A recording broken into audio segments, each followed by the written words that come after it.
Hello everyone, this is exercise 5 from chapter 2, procedures. The task is to draw a line and mark a point on the line. Produce a line perpendicular to the given line that passes through the given point.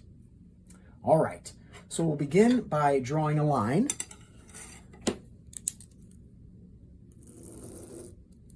There's my line, and mark a point on the line. We'll actually do the variation where we draw the point near the end of the line. It shouldn't matter so much, so we'll draw this given point right there, make it nice and dark, fairly towards the end of the line. Now onto the procedure.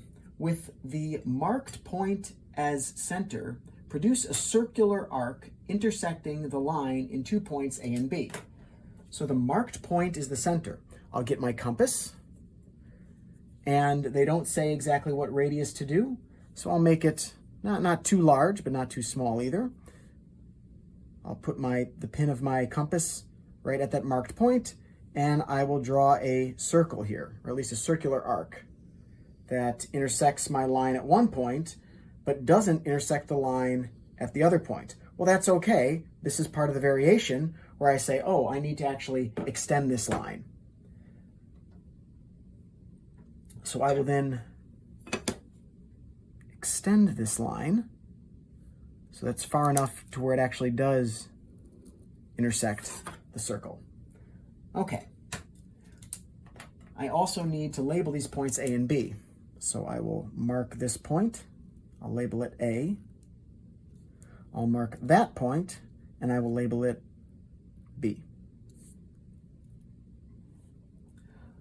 Open the compass wider and then produce circular arcs with centers at A and B having the same radius, which intersect on one side of the line.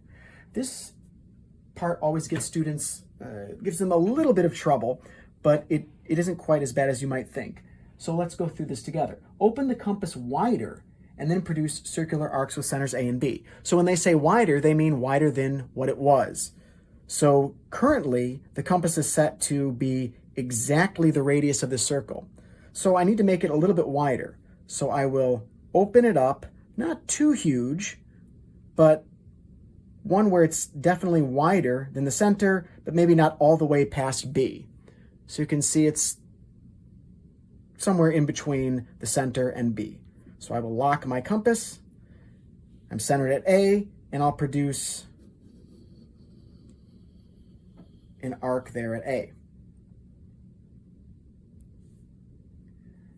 I also need to do the same thing at B, so I'm not going to change the radius.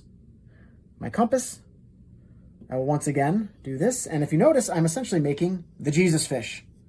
There it is. See that? The two arcs I made form a Jesus fish, and they intersect at a couple of points. Draw the line passing through this point of intersection and the marked point. So here's one point of intersection. I suppose I didn't need to do the other one, but I drew the whole Jesus fish just to be safe. And now I draw the line that passes through this point and the marked point, the black point. So there's the blue point, there's the black point. Draw that line there.